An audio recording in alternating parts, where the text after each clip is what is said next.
எசேக்கியேல் தீர்க்கதரிசியின் புஸ்தகம் 37ஆம் அதிகாரம் 1 முதல் 11 வசனங்களை நாம் வாசித்து கேட்போம். கர்த்தருடைய கை என்மேல் அமர்ந்து கர்த்தர் என்னை ஆவிக்குள்ளாக்கி வெளியே கொண்டு போய் எலும்புகள் நிறைந்த ஒரு பள்ளத்தாக்கின் நடுவிலே நிறுத்தி என்னை அவைகளின் அருகே சுற்றி நடக்க பண்ணினார்.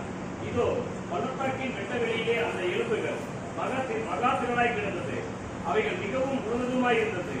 அவர் என்னை நோக்கி, மனுபுத்திரனே, இந்த எலும்புகள் உயிரிழையுமா என்று கேட்டார். அதற்கு நான், கர்த்தராகிய ஆண்டவரை, தேவரீர் அதை அறிவீர் என்றேன்.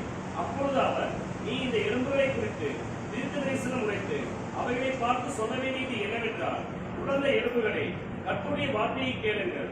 கர்த்தராகிய ஆண்டவர் இந்த எலும்புகளை நோக்கி, இதோ நான் உங்களுக்குள் ஆவியை பிரவேசிக்க பண்ணுவேன்.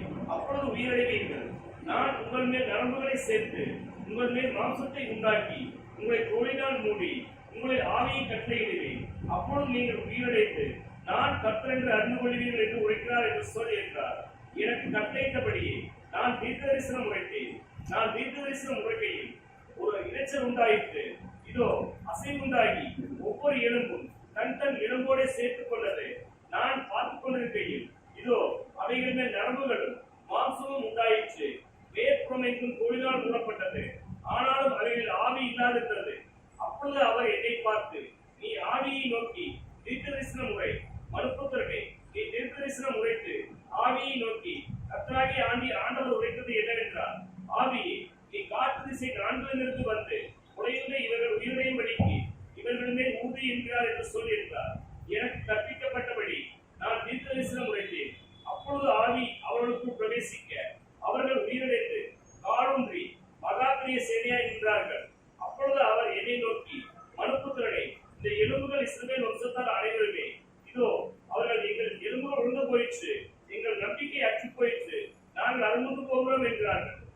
கர்த்தருக்கு ஸ்தோத்திரம் உண்டாகட்டும். இந்த காலையில் அருமையானவர்களே, இப்படிப்பட்ட நிலைமை வாழ்க்கையில் எவ்வொரு வறண்டு கிடக்கிற எந்த நிலைமையிலும் எலும்பு என்பது, உலர்ந்த எலும்பு என்பது அதுக்கு சான்ஸே கிடையாது. ஆனால் வேதம் சொல்லுகிற உலகத்துல சான்ஸே கிடையாது. வேதம் சொல்லுகிறது, எந்த நிலைமையாக இருந்தாலும் உலர்ந்த எலும்பாக இருக்கிற அந்த உலர்ந்த எலும்பு உயிர் அடையும் என்று வேதம் நமக்கு சொல்லுகிறது.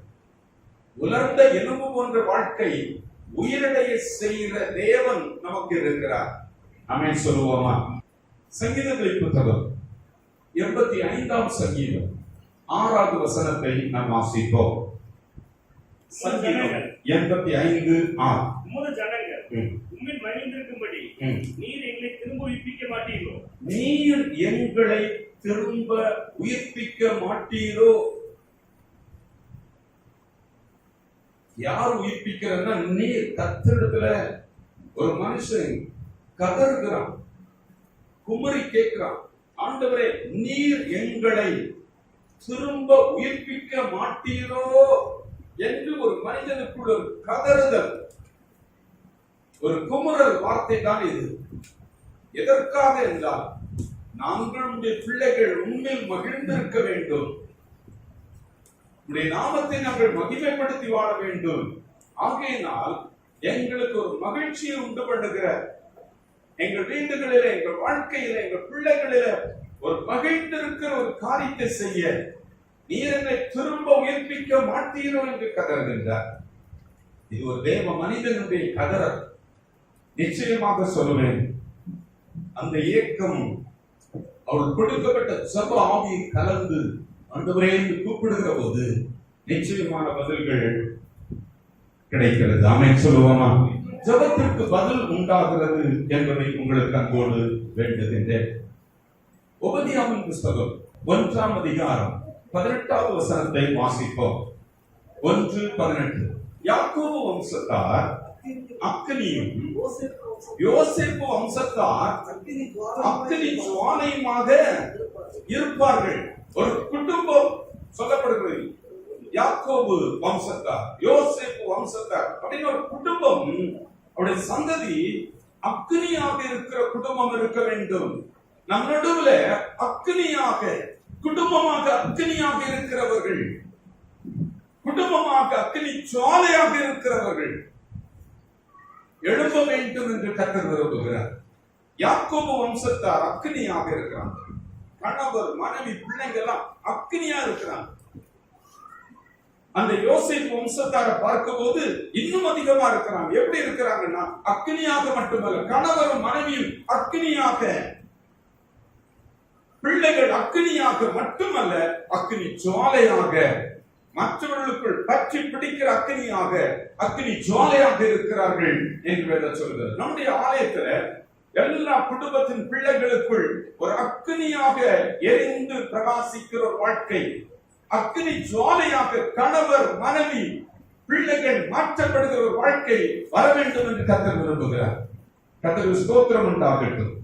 அதனால இந்த எலும்பு உயிரடைவதற்கு 5 காரியங்களை வேதம் நமக்கு சொல்கிறது. எசேக்கியேல் 37ஆம் அதிகாரத்துல 5 காரியங்கள் சொல்கிறது. 1, 37ஆம் அதிகாரம் 4வது வசனம் 3-4 வாசிப்போம். என்னை நோக்கி, மனுபுத்திரனே, இந்த எலும்புகள் உயிரடையுமா என்று கேட்டார். அதற்கு நான், கர்த்தராகிய ஆண்டவரே, தேவரீர் அதை அறிவீர் என்றேன். அப்பொழுது அவர், நீ இந்த எலும்புகளை குறித்து தீர்க்க தரிசனம் உரைத்து அவைகளை பார்த்து சொல்ல வேண்டியது என்னவென்றால், குழந்தை எலும்புகளே, கர்த்தருடைய வார்த்தையை கேளுங்கள். கவனிங்க, இந்த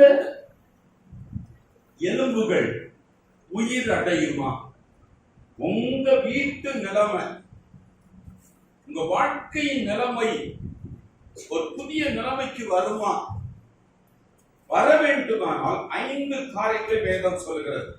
முதலாவது 4ஆம் வசனத்திலே அப்பொழுது அவர், நீ இந்த எலும்புகளை குறித்து தீர்க்க தரிசனம் உரை என்று சொல்கிறார். முதல்ல கர்த்தருடைய பிள்ளைகள் தீர்க்க தரிசனம் உரைக்கணும். உங்க வாழ்க்கை குறித்து, உங்கள் புருஷனை குறித்து, மனைவியை குறித்து, உங்கள் குடும்ப பொருளாதாரங்களை குறித்து, தொழிலை குறித்து, திருமண காரியங்களை குறித்து, கடனை குறித்து, வாழ்க்கையில் இருக்கிற போராட்டங்கள், உலர்ந்த எலும்பு எதுவானாலும் அதை பார்த்து தீர்க்க தரிசனம் உரைக்க வேண்டும். சத்தமா சொல்லுங்களேன். தீர்க்க தரிசனம் எப்படி உரைக்கிறது? இந்த உலர்ந்த எலும்பு உயிரடைகிற வார்த்தையை பேசணும். அது பைபிள் இருந்தா நீ காண முடியும். ஆமென் சொல்லுங்களேன். அல்லேலூயா. பைபிள்ல தான் நீ தீர்க்க தரிசனம் உரைக்கிற வார்த்தையை காண முடியும். வேற எங்கும் நீ கர்த்தருடைய வார்த்தையை தவிர உயிரடைகிற வார்த்தையை நீ கேட்க முடியாது, காண முடியாது. பைபிள் மட்டும்தான் உயிரடைகிற வார்த்தைகளை சொல்லுகிறது. லாசரு, மார்த்தாள், மரியாள் இருந்த ஒரு குடும்பத்துல லாசரு வியாதிப்பட்டு படுக்கையாக இருக்கிறான், மரித்து போகிறான். இயேசு அந்த வீட்டுக்கு வரார். கவனிங்க, ரொம்ப முக்கியம். அந்த வீட்டுல வரும்போது அந்த பையன் இறந்து 4 நாட்கள் ஆகிவிட்டது. அவன் கல்லறைக்குள்ள வைக்கப்பட்டிருக்கான். இனி அந்த கல்லறை திரும்ப யார தோண்ட வருமோ? 4 நாளான கல்லறை. இது உயிரடையுமா? அதான் கேள்வி. உங்களுக்கு செத்து போன ஒரு காரியத்தை சொல்லுகிறேன். இது போல உங்கள் வாழ்க்கையில செத்து கிடக்கிற, பட்டு கிடக்கிற, நடக்காது என்ற இடங்கள் நடக்கும்படி வாய்க்கிற காரியம் என்னவென்றால், நீங்கள் கர்த்தருடைய வார்த்தையை உரைக்க வேண்டும். அதைத்தான் நீங்க இங்க புரிய வைக்க விரும்புகிறேன். கர்த்தருடைய வார்த்தையை உரைப்பது எப்படி? மரித்த காரியங்களும் பிழைக்கும் என்னை விசுவாசிக்கிறவர்களுக்கு. விசுவாசம் மிக முக்கியம். விசுவாசத்தை நீங்க உலகத்துல மனிதனிடத்துல கற்றுக்கொள்ள முடியாது. அது பைபிள் மட்டும்தான் கற்றுக் கொடுக்கிறது. நிறைய பேருக்கு விசுவாசம்னா நிறைய பேருக்கு தெரிகிறது இல்ல. உங்க வாழ்க்கை மாற்றி அமைக்க முடியும். கர்த்தரால நடக்கும். என் தேவன் இதை மாற்றி அமைப்பார். இந்த நிலைமை எனக்கு மாறி இப்படிப்பட்ட ஒரு நிலைமையில் நான் வாழ்வேன். இப்படிப்பட்ட ஒரு கணவரை காண்பேன். இப்படிப்பட்ட ஒரு மனைவியாக காண்பேன். இப்படிப்பட்ட மகனாக காண்பேன். இப்படிப்பட்ட சகோதரனை காண்பேன். இப்படிப்பட்ட சகோதரியை காண்பேன். இப்படிப்பட்ட ஒரு தொழிலை காண்பேன் என்றதை வேதத்தின் மூலமாக கற்றுக்கொள்ள வேண்டும். அவிசுவாசமான காரியங்கள் உலகத்திலிருந்து கற்றுக் கொடுக்கிற மனம் நிரம்பி இருக்குது. அதை நம்ம பேசுகிறோம். அவிசுவாசம் புறப்பட்டு வருகிறது. விசுவாசம் புறப்பட்டு வந்தால் நிச்சயமாக சொல்கிறேன், உயிரடையும். ஆமென் சொல்லுகிறேன். அல்லேலூயா. மார்த்தாள் பதில் சொல்கிறார், ஆமா ஆண்டவரே விசுவாசிக்கிறேன். நீர் யாருன்னு நான் விசுவாசிக்கிறேன், நீ செய்வீர்னு நான் விசுவாசிக்கிறேன். இது ஒரு மட்டமான ஒரு விசுவாசம், செயலப்படல. பாருங்க, திரும்ப பார்ப்போம். அங்க இயேசு 11ஆம் அதிகாரம் 39ஆம் வசனத்துக்கு போவோம். இயேசு அடக்கம் பண்ணப்பட்ட கல்லறைக்கு வந்துட்டார். இயேசு கல்லறையில மூடி வச்சிருக்காங்க. உள்ள 4 நாளான பணம் உட்கார்ந்து இருக்கு. கல்லை எடுத்து போடுங்கன்னு இயேசு சொல்லுகிறார். மரித்தவனுடைய சகோதரியாகிய மார்த்தாள் அவரை நோக்கி ஆண்டவரே கல்லை எடுத்துட்டோம்னா நாரீரோ ஆண்டவரே, இப்ப நாரீரோ. விசுவாசத்தை பாத்தீங்களா? நாரும் உயிர் அடையாது, பிழைப்பு வராது, வெற்றி வராது என்ற அவன் நம்பிக்கை நிறைந்திருக்கிற ஒரு சகோதரி தேவனுடைய காரியத்தை பேச முடியாது. ஜீவனுள்ள வார்த்தை உன் வாயிலிருந்து புறப்பட வேண்டும் என்றால் கர்த்தருடைய வேதத்தில் இரவும் பகலும் தியானமாயிருந்து அதை உன் விசுவாசமாக மாற்ற வேண்டும். என் ஆண்டவர் உன்னைக்கு மாற்றிக் கொடுக்கிற தெய்வம் சர்வ வல்லவர் இந்த வேதம் எனக்கு காட்டிக் கொடுக்கிறது. அவர்கள் எல்லாம் கூடும் என்பதை இந்த வேதம் காட்டிக் கொடுக்கிறது. இந்த வேதத்தை ஆராயும் போது இந்த தெய்வம் என்னுடைய தெய்வம், எனக்கு நடப்பிப்பார், எனக்கு மாற்றிக் கொடுப்பார் என்ற விசுவாசத்தோடு கல்லை புரட்டுகிற போது, காரியங்களை செய்கிற போது அந்த தேவனுடைய மகிமையை காண ஆரம்பித்து விடுவோம். நீ பேசுறதெல்லாம் தாறுமாற பேசுறியே, தாறுமாற காதல நிரப்புறியே, மைண்ட்ல தாறுமாறங்களை நிரப்புறிய. விசுவாசத்தை பேச பைபிளுக்குள் தியானமாயிரு, நேர்காலில் ஓரமா நடப்படு என்று கர்த்தர் நமக்கு தீர்க்க தரிசனம் உரைக்க பேசுகின்றார். கொந்தளிக்கிற கடலை பார்த்து சொல்லணும், காற்றை பார்த்து சொல்லணும், இறையாத அமைதலாயிரு. தீர்க்கமான வார்த்தை புறப்படட்டும். சொல்லுங்களேன். குழப்பமான வார்த்தைகளை நான் நிறுத்துங்க. நீங்களும் கூத்து ஆடாதீங்க. அங்க ஆடுனா நீங்க சேர்ந்து ஆடாதீங்க. தனியா நல்லங்க. நான் யாரு? இரவும் பகலும் கர்த்தருடைய வேதத்துல பிரியமா இருக்கிற பிள்ளை. நான் கர்த்தருடைய வேதத்தை தியானம் பண்ணுகிற பிள்ளை. நான் எதை சொல்லுவேன்னா இந்த நிலைமையை மாற்றுகிற வார்த்தையை சொல்லுவேன். அதுதான் தீர்க்க தரிசன வார்த்தை. புலம்பலான குழப்பமான வார்த்தைகளை பேசுவதை இன்றோடு நாம் நிறுத்துவோம். அதை கேட்கிறது, அதை தியானிக்கிறது, அதை மனதில் வைக்கிறத இன்றைக்கு நிறுத்துவோம், ஸ்டாப் பண்ணுவோம். இரண்டாவது நாம் பார்ப்போம். எசேக்கியேல் 37ஆம் அதிகாரம் 6வது வசனம். நான் உங்கள் மேல் நரம்புகளை சேர்க்க வேண்டும். கவனிக்கிறீங்களா? உலர்ந்த எலும்புகளுக்கு மேல நரம்பு சேர்க்கணுமா? நரம்பு மட்டும் 970 மைல்கள். எவ்வளவு? 970 மைல் தூரத்துக்கு ஒரு சரீரத்துல நரம்பு இருக்கும். சுமார் 1400 கிலோமீட்டர் அளவுக்கு இதுக்குள்ள நரம்பு இருக்கும். எப்படி பின்னி படைஞ்சு இதுக்குள்ள சுருட்டி இதை எப்படி உருவாக்கி அப்படி உடம்புக்குள்ள சொறி வச்சிருக்காரு பாருங்க. இந்த எலும்புக்கு மேல 1400க்கு அதிகமான கிலோமீட்டர் அளவுக்கு நரம்பு வரணும் உயிரடைகிறது. நரம்பு எதை குறிக்கிறது என்றால், கவனிக்கிறீங்களா? காற்றுல இருந்து ரத்தத்தை கொண்டு உடம்பு முழுவதும் கொண்டு போகணும். உடம்புல இருந்து அந்த ரத்தத்தை எங்க கொண்டு சேர்க்கணும்? காற்று கொண்டு வரணும். அதுதான் காற்றுக்கு பிரதான வேலை. இன்னொரு வேலை செய்யுது, மூளையோட கனெக்ட் பண்ணப்பட்டது. காலில் ஒரு அடிபட்டுன்னா அடிப்பட்ட செகண்ட்ல அந்த நரம்பு என்ன செய்யுதுன்னா மூளை கொண்டு போய் கொடுக்குது. அடிபட்டுச்சு, எட்டுட்டாக்கா. ஹலோ, சொல்லு, கேட்டீங்களா? அந்த செகண்ட்ல தலைக்கு கொண்டு போகுது. முள்ளு குத்திச்சுன்னா சொல்லி சத்தம் போட வைக்குது, வலியை உணர்த்து கொடுக்குது. அடிபட்டுட்டு கால முள்ளு குத்திடுச்சு, அது உணர்த்தி கொடுக்குது. காலை எடுக்க வைக்கிறது, எடுத்துரு என்று உடனேயே கீழே புத்துச்சு கால்ல, ஆனா தலைக்கு கொண்டு போய் கொடுக்குது. சொத்தமா சொல்லுங்களேன், நரம்பு செய்கிறது. ஆமென் சொல்லுவோமா? அல்லேலூயா. கர்த்தருக்கு ஸ்தோத்திரம் உண்டாகட்டும். இது மூளைக்கு தலைக்கு கொண்டு போய் அறிவிக்கிற வேலையை நரம்பு செய்யும். ஆமென் சொல்லுங்களேன். நல்ல கவனிக்கிறீங்க. பாதிப்பு பட்டுச்ச, பிரச்சனை ஆகுது, குத்துது, நோகுது என்ற போது நரம்பு உட்கார்ந்து தலைக்கு கொண்டு போய் அதற்கு அறிவுறுத்துகிறது, உணர்த்தி கொடுக்குது, ஐயோ என்று காட்டுது.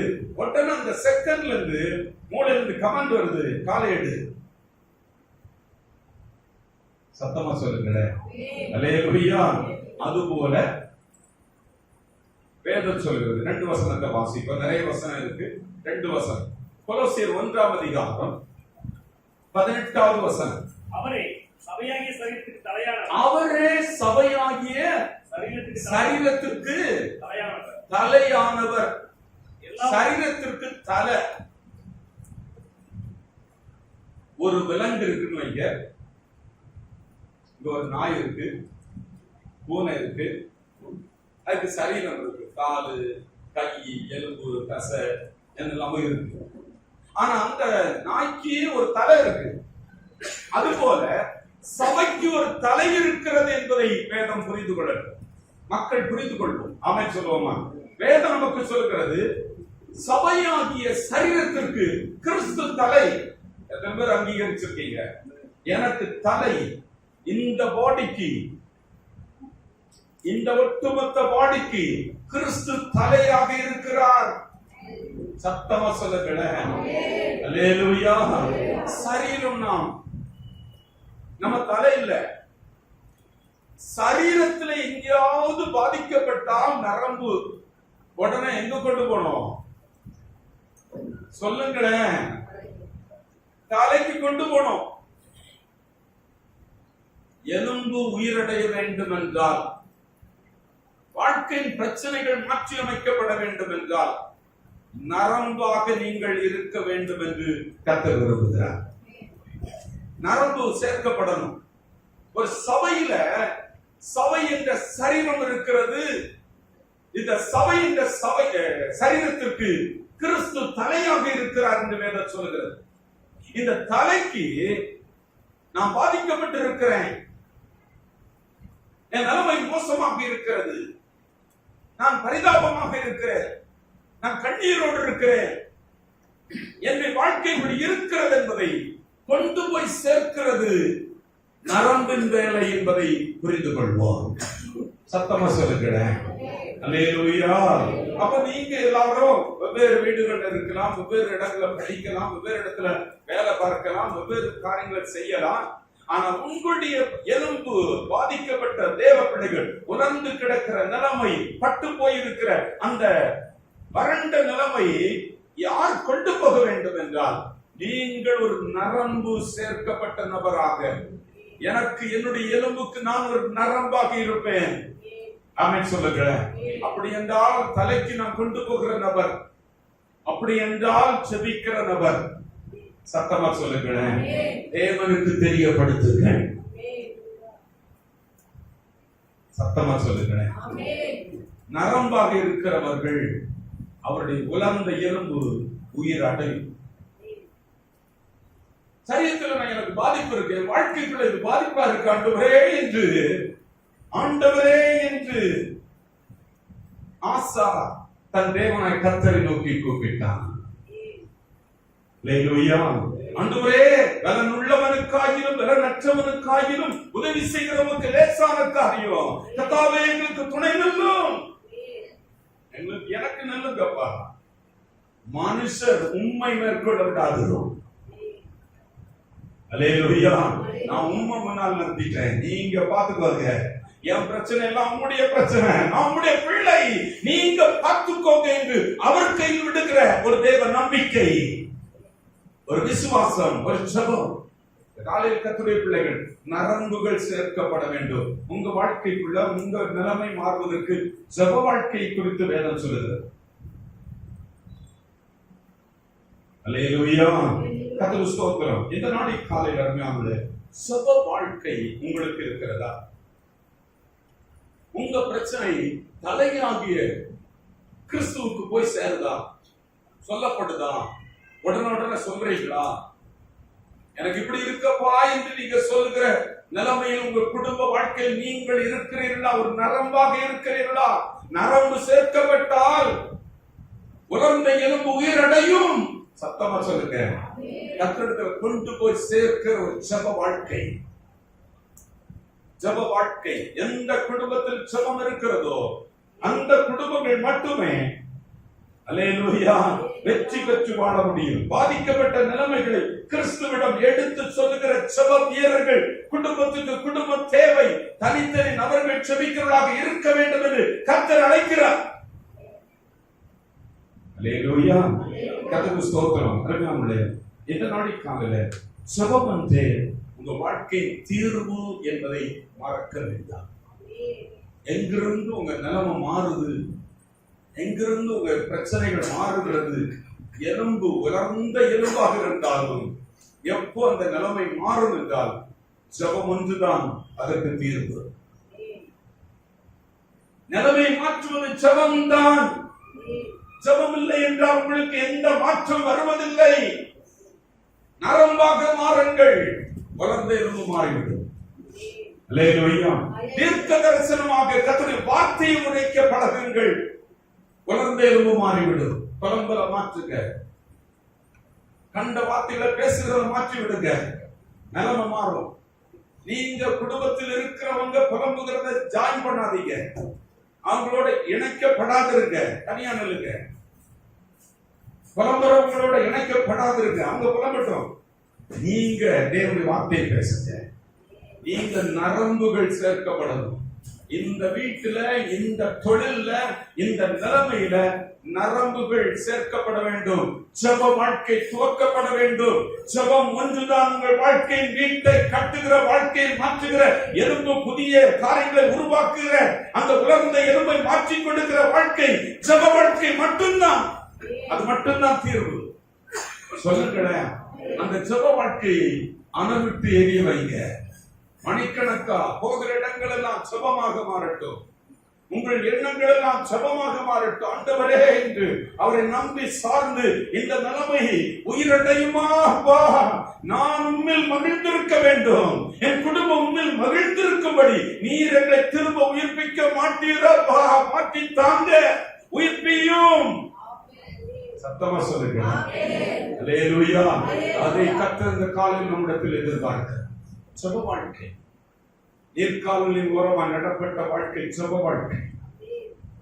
இலை உதிராதிருக்கிற மரத்தின் போல இருப்பீங்க. மழை தாட்சியான வருஷங்கள் தப்பாமல் கனி கொடுப்பீங்க. நீங்க செய்கிறதெல்லாம் வாய்க்கும். ஆமென் சொல்லுங்க. ஜெபம், ஜெபம். வேற எதையும் பார்த்துட்டு இருக்க வேண்டாம். எந்த கோணலையும் பார்க்க வேண்டாம், எந்த இருளையும் பார்க்க வேண்டாம், எந்த கோலியாத்துகளையும் பார்க்க வேண்டாம், எந்த ராணுவங்களையும் பார்க்க வேண்டாம். என் தேவன் ஒருவரை நம்பி ஜெபிக்க ஆரம்பிங்கள். கர்த்தர் பலத்த கிரியைகளை கர்த்தர் உங்கள் நடுவில் செய்வார். உங்கள் வாழ்க்கையை கர்த்தர் கட்டுவார். ஆமென் சொல்லுவோமா? அல்லேலூயா.